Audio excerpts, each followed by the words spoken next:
I'm going to be up all night turning switches on and trying to get wound down.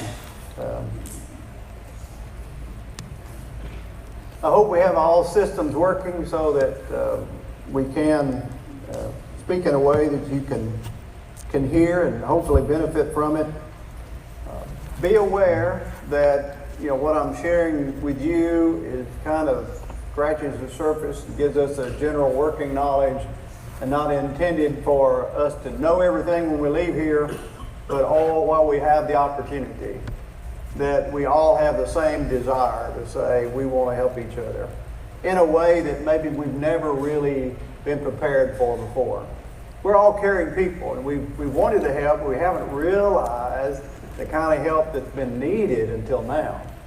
And we would never want to be put in that position where we're separated and we're isolated and we're helpless and hopeless. And there were times when all of us had a little bit of that to say, where do we go from here? And I mean, we're geared up and ready to help, and there's nothing we can do. Or we need help and there's no one to reach out to. And so we want to make sure that we've learned from this experience. And this fourth type of psychological depression, or this third rather, is neurotic depression.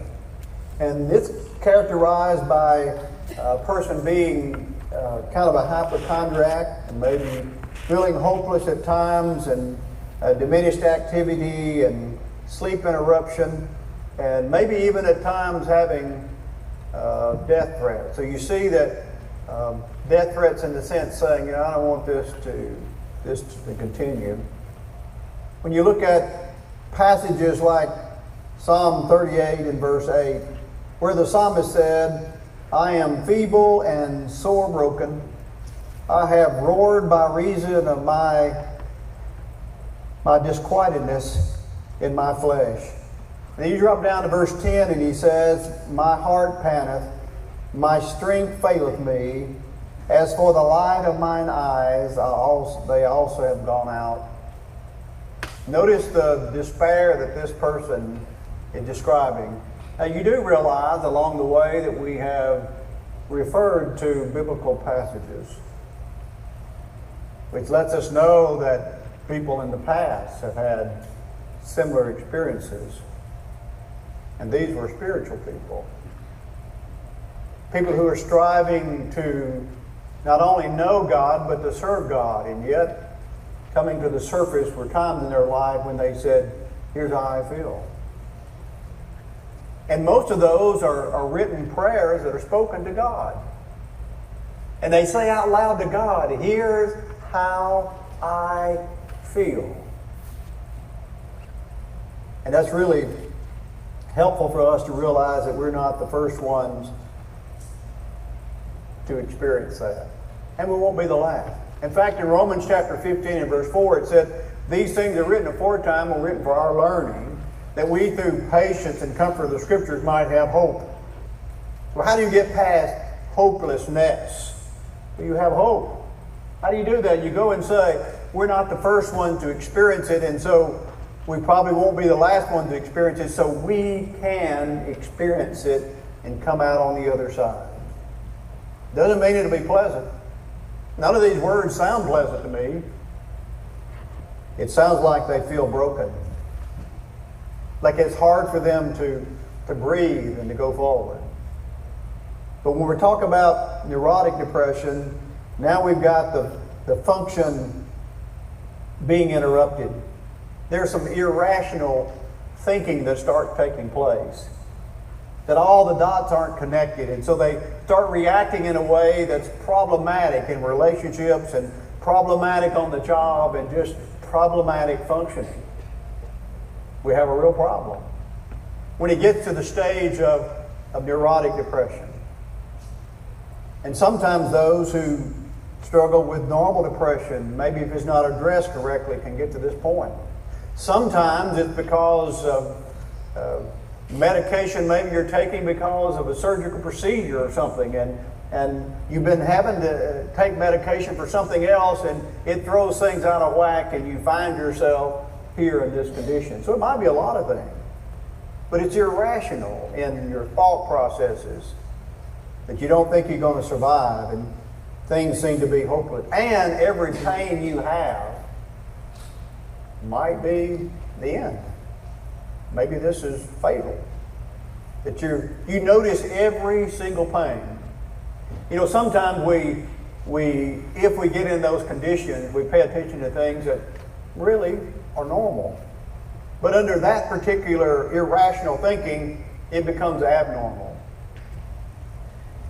And you have to pay attention along the way when I keep picking on our oldest son, but probably since he was our first, and because we were young and didn't know how to be parents, you know, we probably were the problem. But when he was quite young, and I just started preaching, I'd gone from being a clerk at the post office, and everything was kind of calm, and we lived close to our family members, and everything was normal. And so I go off to school, and we enter the ministry, and now he has to share me with everybody else. And so I coached his little baseball team.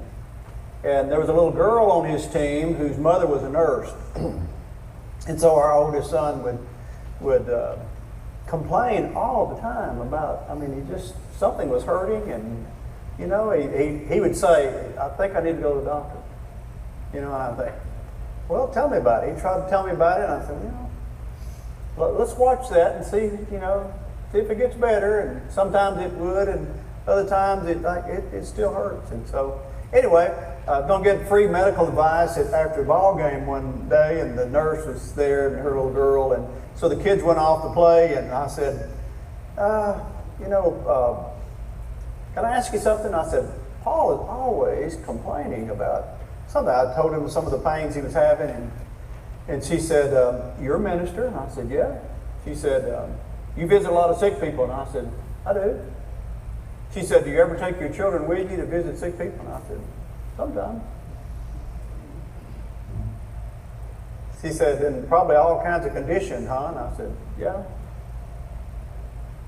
She said, well, all of us experience growing pains. So we take, that's a growing pain.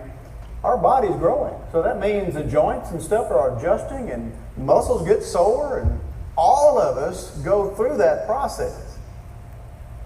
Normally, they were out playing, you know, throwing the ball back and forth. He said, normally, you know, that we just say, well, my arm's sore because I was throwing a baseball, or we just work it into normal activities of life, and so we don't think about it. She said, more than likely, and I remember this all these years because it's so insightful to me. I thought, wow. She said, more than likely, you know, when you take him visiting with you, and he sees people, really sick people, you know, and some of them probably don't live. You know, and when you describe what's hurting, and boy, they ignore that pain, and now all of a sudden it's too late. And he's not going to ignore any pain. If his elbow's hurting because he's growing a little bit, like, hey, I might have cancer in my elbow. You know, my joints are hurting here. And that was insightful to me to say, okay. I said, you're saying I shouldn't take him with you? She said, no. I would take him, but I would explain to him the difference. You know, here's an injury that took place, or age, or surgery, or put it in the right context, and not just people are moaning and groaning, and this is a really serious condition. Because when he has a pain, he's going to say, hey, maybe I need to go get this checked out. Because they ignored theirs, and look what happened to them. I'm not going to ignore mine. So he was kind of a hypochondriac when it came to those things. We always knew when he was hurting. And sometimes so much so we wanted to hurt him. He'd say, all right, give us a break here, you know. You're going to be okay. But in that context, you can see where people who are thinking irrationally would have those experiences where they would notice pain. And maybe they're the person that you kind of avoid at church, or in the family, you say, well, I don't want to hear that anymore. You know, okay, I've heard that, so I don't want to hear that. Maybe this time you ought to hear it. And just ask them. All right, tell me what's going on with you. And they may tell you, I've had that, you know, I've had these pains for years, and say, you know, And don't patronize them because they know the difference. But just say, I have admiration for you that you would be able to endure that pain and you're still functioning. Don't know if I could endure that the way you have. I appreciate the fact that you would share that with me and I'd have an understanding of really how you feel. Maybe I haven't ever felt that way, but that allows to put some rationality back in an irrational context, where we can talk about things that are characteristics of a certain behavior. Sometimes this neurotic behavior that we experience where we are irrational may have been caused because of interruption in our life, where our worlds have been turned upside down and things that we thought were normal and right and in order becomes abnormal and out of order. And so our mind that normally would have sorted those things out now doesn't know what order to sort them out in. And so we don't know sometimes if we're thinking clearly and rationally or if we're thinking irrationally. And so when we put it in the context of this mental, emotional, physical reaction to something that is irrational, what sometimes you might ask a person who is struggling with these things, and they're willing to talk to you about these things, give them time to explain the rationale for why they think it ought to happen that way, or the reason that it happened that way. So you can recognize the pattern of the discussion. Doesn't mean you have the authority or the expertise to say that's irrational. But if you've never heard it, how do you know? If you've never taken the time to listen, how would it ever be sorted out? And then you might be able to engage them in saying, well, are there some things that you and I can do together that might could change that? Are there some activity we could participate in together that you feel like you could sort out? You see, you don't want that to turn into a long time, hopeless condition. Because what happens then, we start diminishing activities. And immediately, as soon as we start diminishing activities, guess what happens to that hypothalamus, that thalamus that releases the proper endorphins and serotonin? And guess what happens when we're inactive? Don't have to release as much. Not anything going on here. So what's going to happen then to depression? Well, it's going to increase. That's when the shades get pulled, and that's when the door gets locked. We don't let anybody in. And from somebody outside, it's very clearly irrational. But for the person who's dealing with that, it doesn't seem that way. That can turn into a psychotic depression. And that's a whole different world when we get into the psychotic realm. So it's characterized by hallucinations, acute anger, unresponsiveness, severe insomnia, and even threats of death or taking their life. And so the effects, the way that your brain works and processes the information, loses touch with reality. Let me give you an example of that happening with one of my clients when I lived in Memphis a number of years ago. Here's a person who was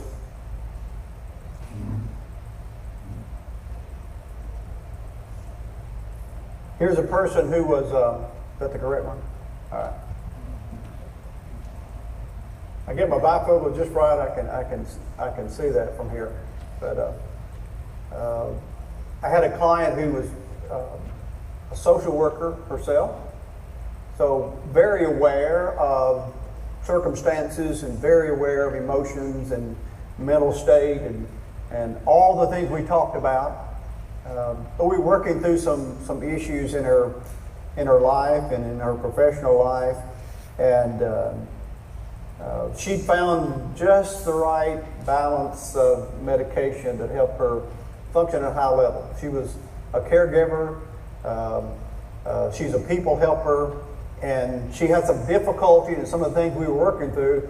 She had some difficulty letting go of some of her own clients that she couldn't change the circumstances for. That she was trying to help children in certain circumstances, and the system itself or the legal matters would come up, and she felt like she had to leave those children unprotected in an environment where she wasn't comfortable with being there. And she knew she was trained to say, look, you've got to put that in a file, you've got to close the file drawer, and you've got to go home and start tomorrow. That you do everything within your ability and your professional know-how and your networking of influence to do everything you can to get that child as much help and as many resources you can, and then that's it. You can't take that home with you. And so she knew that on paper, but she was having a real difficult time letting go. But she was surviving, and for years she'd taken medication, so she was highly functioning. Just needed to be reminded, okay, simply because you can't fix it for that child doesn't mean you don't care about that child. And it doesn't mean you haven't done all within your power to help that child. It just means you're not the only one in the decision-making process to bring fruition to what it is you feel like needs to happen. So do your part. Do it well. Then go home and get prepared for tomorrow. For the help of that child and for the help of the other children, you can't afford to get lost here. You can't be so irrational that you can't think these things through. So we were making really good progress, and her husband, I won't get real descriptive, but he was a professional, not a counselor, but a professional, and so he traveled some, and he decided that she was an intelligent person, and that she was an educated person, and that she really did not need to take medication. That she was bright enough, and he loved her enough, that they could make this happen without the medication.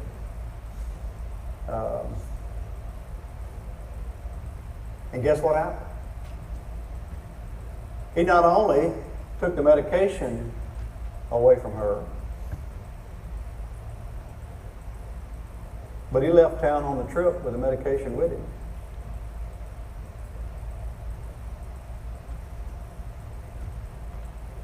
His script was, we're both Christians, we both can work through this, and so you don't need the medication to do it. And he was right in all the above with the exception of the medication. She was a very bright person. She's a very educated person. They were both Christians. They could have worked through that together. But he wasn't a medical doctor. He wasn't a licensed counselor. And he wasn't equipped to make that decision. And the next thing I know, I get a call from her mother and her sister and said, I don't know what's happened to her, but she is coming apart. And I said, well, we need to get her to the emergency room. They said, well, we're just outside your office. We're coming in your office. And I said, well, you know, this is really not where you need to. So we need to, we'll make whatever call we need to make, and we'll make it from your office. And she had reached this psychotic stage. You see that bright, educated, compassionate, caring person. Because her medication was removed, now is completely detached from reality. And she talked in a different voice. She talked in a little girl's voice. And she'd tell me secrets. Her mother and her sister were sitting there, but it's almost like they weren't there. Like if she talked in a child's voice, they wouldn't understand what she was saying to me. So I got a message around to them while I was talking to her, and they made the call, and we got her to the emergency room. Without saying, okay, none of that's making any sense. Oh, well, you've lost it now. I just listened to her little girl's story until we could get her to help. For the next several days, she went through this bizarre experience of this psychotic, depressive episode that was totally, completely unavoidable because her medication was taken away. We can't ever place ourselves in that position where we're the ones that decide. And boy, when you have family members that are struggling with that, don't become their physician. Don't decide for them what they need or don't need. You don't have that ability and you don't have that expertise, and you can put them in a state where they really do not connect with reality. When you talk about psychotic behavior, it affects the way that our brain processes that information, and normally we would say this is real and this is not. This is possible, this is impossible. Not connected that way anymore. It took 3 police officers to come and get her and physically place her in the ambulance. That's how physically strong she was in that psychotic state, because that medication was taken away. Remember I told you earlier, whoever put you on it, you let them take you off of it gradually under supervision so that everybody's safe, because her body was working fine on that. He had just projected to say, look, Christians ought not have to take medication. I don't know where he heard that. I don't know who decided that. But if Christians shouldn't take medication, I just wondered, I never asked him because it wasn't appropriate to ask him. But I often wondered, I wonder if he'd ever been sick and took antibiotics. I wonder if he'd ever had surgery and took pain medication. What do you mean Christians don't take medication? You see, that was something he didn't understand, and he never had experienced depression. He didn't realize why she would have to have medication to deal with her depression.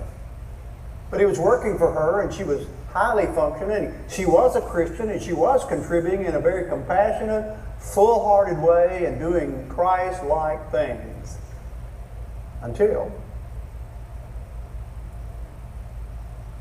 the plug was pulled on the medication, and she can't even function on her own. I won't ever forget one of the saddest visits I ever made. Now keep in mind, her husband's out of town. He can't get back quick enough, sign anything, or deal with anything. And so mom and sister are having to try to deal with it, and they're seeking advice from me. And so the hospital has to do what the hospital does, and so they have her transported from the emergency room to the mental hospital.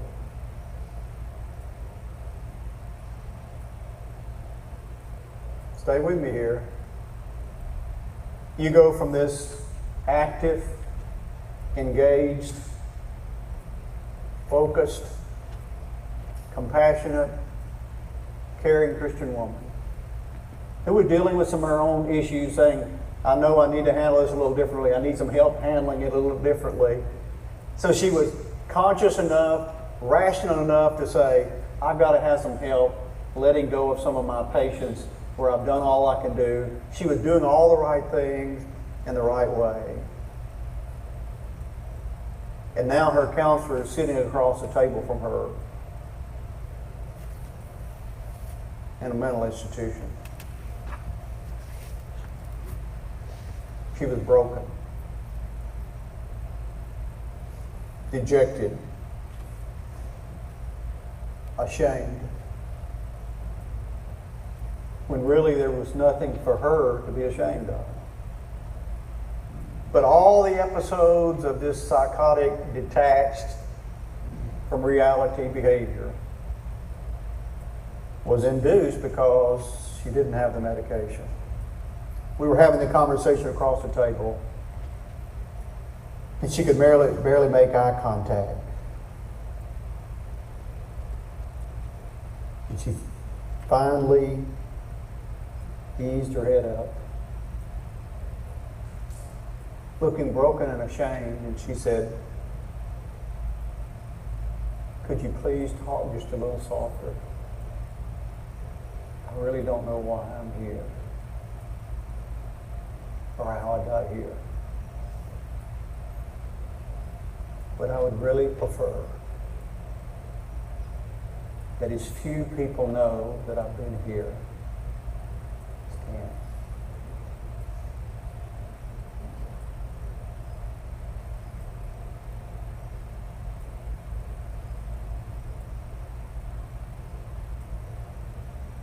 I doubt any of us during this COVID maybe reach this point. But my guess would be we see it a little differently now than we did before. It would make sense if somebody is taking something that allows them to function and contribute and participate, that we would celebrate that and not diminish that. And if there's ever a place, and you need to listen carefully to me, if there's ever a place where they ought to feel support and encouragement, and where God ought to get the credit for us living in the good old days, where we have advanced medical knowledge and understanding and medication that can help us. I'm not talking about slap-happy doctors writing prescriptions for everything that comes along. That's not what I'm talking about at all. We have to be talking about anxiety and depression. Now, I know those states can occur in people's lives when there is a chemical imbalance. Not because they want it to be, but because there is. And they want to be functioning. And when they find a way for it to function, why wouldn't that be a blessing from God rather than a declaration of their lack of faith? Why wouldn't that be? Isn't God good? My father-in-law battled diabetes from the time he was 40 to the end of his life and had to take insulin shot 3 times a day, and gave thanks every time he gave himself a shot that he had the ability to take insulin. So he could function. He was highly functioning, very disciplined in his diet, used his life fully and completely, and was grateful that he had it. Why wouldn't that apply for depression and anxiety? If not, why not? And Christians ought to be able to embrace that. And there is time when our faith ought to be stronger. But there's time when my faith ought to be stronger. I'll just go ahead and confess to you. There are times when my faith ought to be stronger. And I shouldn't have to take a pill for my faith to be stronger. But simply because I take blood pressure medication doesn't mean that I have little faith. It means I have faith to say, look, God blessed me with an opportunity to have my health enhanced by reducing my blood pressure so I can live longer and serve Him better and longer. Why wouldn't that apply to anxiety and depression? But because we don't all experience it and we don't all see it, we put that in a whole different category. Unintentionally, we've isolated those who've struggled with it. It is a lonely place to be. Whereas if we participated with them, again, I'm not talking about enabling them so they just feel sorry for themselves, but to say, no, I don't really relate to that, but I do relate to you, and I love you, and you give me some insight and knowledge to help me help folks who do struggle with it. Can you do that for me? Can we do that together? Isn't that a whole different approach? That way that person says, I still have something to offer. I can give some insight and understanding in an area that that person doesn't understand. And together, we can reach out to those in that world out there who doesn't have a spiritual family. And they can see in us how that we are fitly joined together by that which every joint supplieth. So these are dangerous areas when we're talking about neurotic depression, because it's irrational, and so we have to have some help there, and that's where we need to make sure, and I would advise family members and leaders in the church to make sure that they get to know medical people in their community and counselors in their community, and develop some understanding and some confidence in folks who are not going to just write a prescription, but really do an examination and work with that person to say what is really going on. Eliminate those things, make sure it's not medical, and deal with those things that are at hand. And then for you to embrace helping those people in that way. Say, you know, we want to help you make this journey toward heaven. We're not medical doctors, so we don't know how to deal with that, but we know some who are. We have a lot of confidence in. We'd like to encourage you to make sure there's not other things going on that need to be addressed, and participate with them in that process.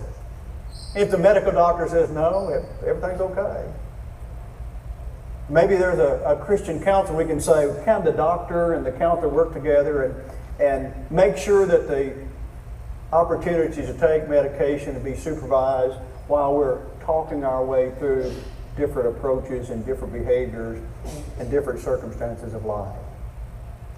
So that we never get to that point where they're non-functioning and they have those psychotic moments where they're just really not in touch with reality. You would remember, wouldn't you? Always been fascinated about this. In Matthew chapter 25, when the Lord described the judgment scene, always a pretty sobering thing we'd say in that day. You know, like, okay, time's up. Everybody's gathered. Don't divide them like the shepherd would divide the sheep from the goats. What he describes to those on his right hand is just so fascinating to me. I was hungry and you fed me. I was thirsty and you gave me drink. I was sick. You visited me. I was in prison and you came to me. I was naked and you clothed me. Their response was, Lord, when did we see you in those conditions? And he said, when you did it unto the least of one of these, you did it unto me. Now, each of us can relate to providing physical clothes to a physically naked person. I hope we have learned over the last year and a half how to help emotionally clothe those who are naked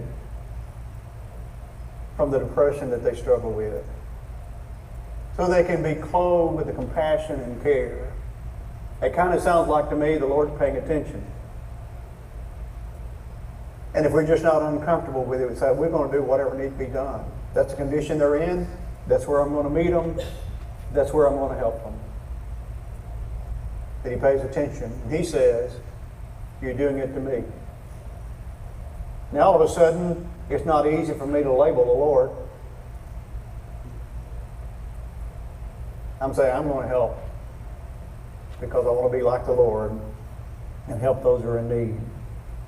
I hope these things are helpful to you. In the next session, we're going to pull all this together in a biblical example of someone, if they had walked in my office, would have been diagnosed as clinically depressed. If you took the diagnostic manual and said, here are all the things you look at and all the traits that have to be present for them to be diagnosed, you're going to say, that's it. Diagnosed made. And we're going to find out what the Lord did about it. And it might dispel some of the images we've had, unfortunately, for a lot of years. Let's take a quick break and we'll come back and finish up.